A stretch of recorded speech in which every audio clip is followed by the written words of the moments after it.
Here's some news worth talking about, and for some, worth getting very excited about. The rights for Daredevil have reverted back to Marvel Studios. Does this mean that we'll actually get a new season of Daredevil? Let's talk about that. Ladies and gentlemen, hiss and foes, welcome to the Culture Casino!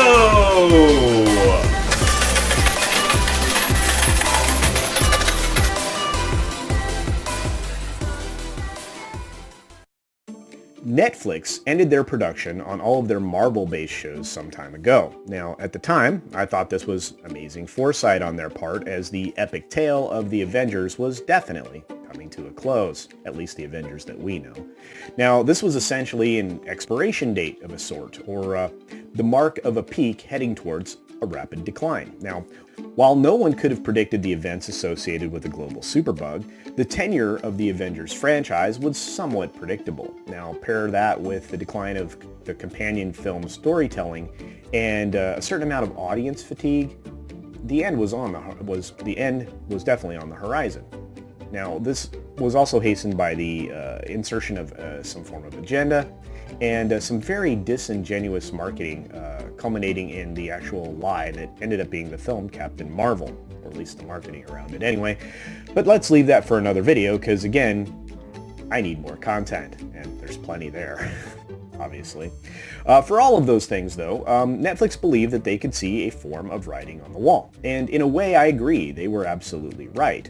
Superhero films, had definitely reached their apex in that way. Now, I do think that they misunderstood what they actually had at their disposal.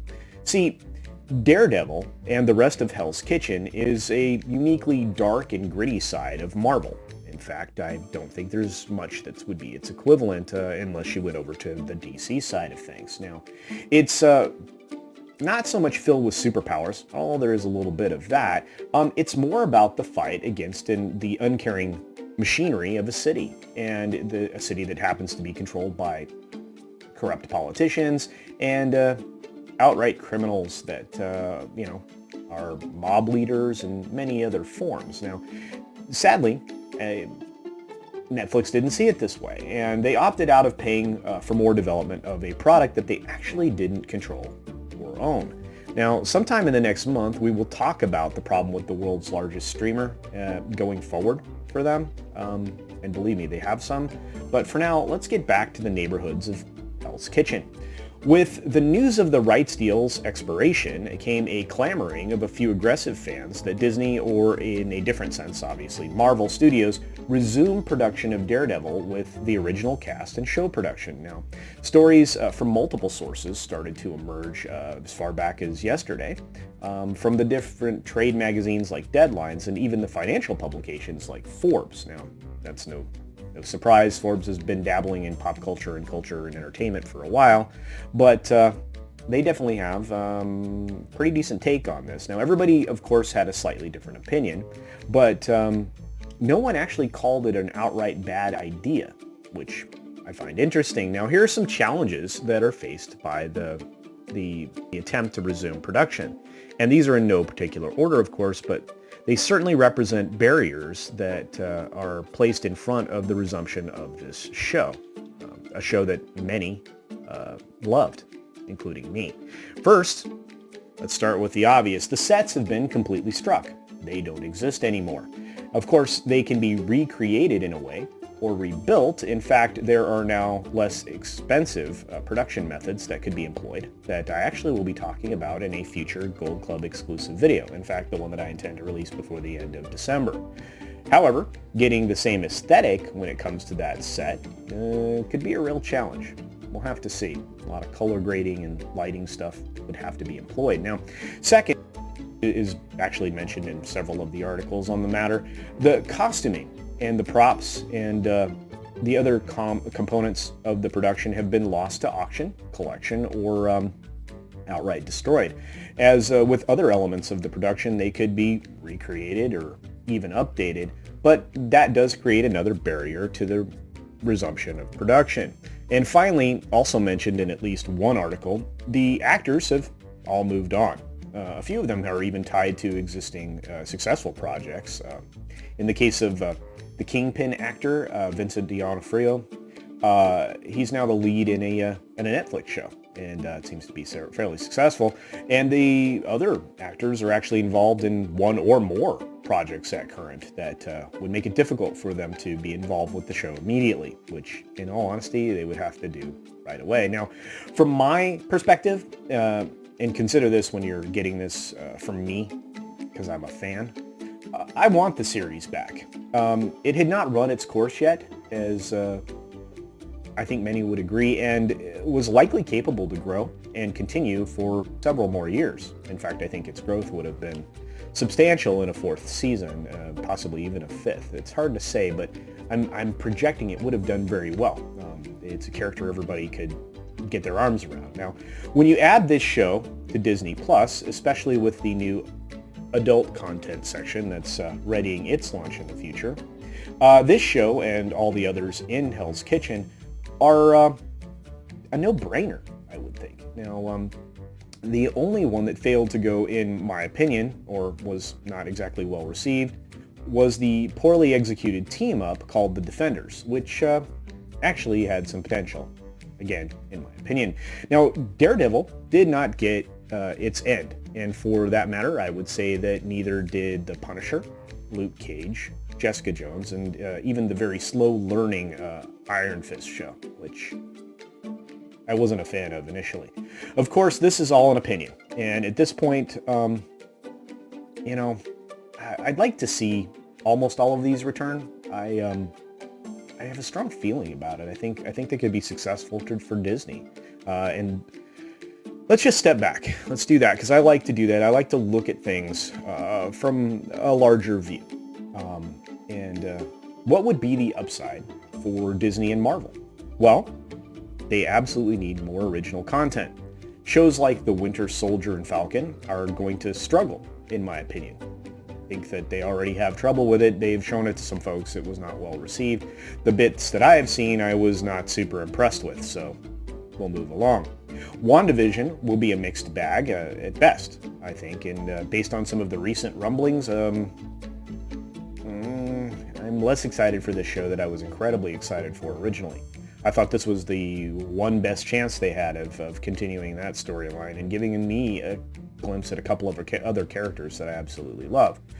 Also, some other things that they're in the works or were in the works are kind of fizzling out at this point. I think they're starting to see their own writing on the wall. But adding back some solid shows with a built-in audience to the mix of these things, I think that would be a good plan. Now, with the adult content of Disney Plus coming or on the horizon, which it seems to be more than a bit of a rumor now, seems to be much more than a rumor now. With that, they don't have to keep this kind of content at bay. You can actually expand your brands that you have currently, and you can actually expand upon those brands that you own. And you don't have to try to shoehorn them into some kind of PG show that will probably not land with your most ardent fans, your most difficult to please critics, obviously. Finally, this may prevent a portion of your audience from abandoning your streaming service, which is about to become a real problem. Now, no matter what Disney and Marvel choose to do here, one thing is for certain, and we mentioned it before, Disney lacks in new original content for their streaming service. Now, the churn element of the streaming business can really cut into revenues and must be kept to an absolute minimum to actually keep the streaming service viable. There are actually no barriers to utilizing all of the characters and shows that came before with these Hell Kitchen properties. So I don't really see a downside. Now, so far as I have not heard anything to coincide with this fan movement as of yet, that would indicate that Disney would put the show back into some form of production, or even the related shows, I don't know what to think of this, other than it's a pretty good idea. Now, if I do hear something, of course, I will gladly let you know right away. I do think that this is an idea that is sitting on a certain someone's desk somewhere, and there may actually be a chance. With that said, I would like to know what you think. As always, we've come to the part of the video where you can utilize the comment section below and give me your thoughts, which I actually like to engage with. As many of you can tell, I like to respond back, sometimes quicker than others, depending upon what else I'm doing, but I love the engagement. You guys are fantastic. So, should Disney resume production on all these shows as the rights are being restored to Marvel as those deals expire? Or do you think the barriers to production are not worth the effort that would be required to restore production on these products? With that, I'll say my final thoughts, which Disney needs engaging adult content fast for Disney Plus, and these shows are ready-made. Of course, the people purchasing Disney Plus or utilizing Disney Plus are the adults. Of course, the kids are obviously enjoying the benefits of the purchase of their family members, but I have to tell you, adults are making these decisions, and at a certain point, you run out of the nostalgia for all the properties that you grew up with, and you need something more engaging. So, anyways, thanks for joining me here today. I truly appreciate it. You guys are what makes things happen, and I appreciate all the new members that have joined the channel membership. I think that's been great. We have over 20 people now, and I'm constantly, it seems, updating the credits for the membership program, which only launched a week ago. So thank you. In closing, as always, I'd like to say be sure to support other independent creators out there, because they certainly need it. They don't have the same mechanisms as the large major brands or the networks or any of these other entities that seem to get the favoritism of the platform that we all seem to be trying to share. So do check out their stuff. Pick out 2 or 3, as author Stephen Walton says, that are your favorites, and do everything you can to help make them successful, including sharing the videos and, tweeting about them, things like that. Be sure to take care of yourself, take care of others, wash your hands, of course, because it's good hygiene. And until next time, bye. Thanks for visiting today. Be sure you're subscribed and hit that for alerts. Yay! Of course, like and share all of the videos that you can, as it helps with the algorithm. Have a great day.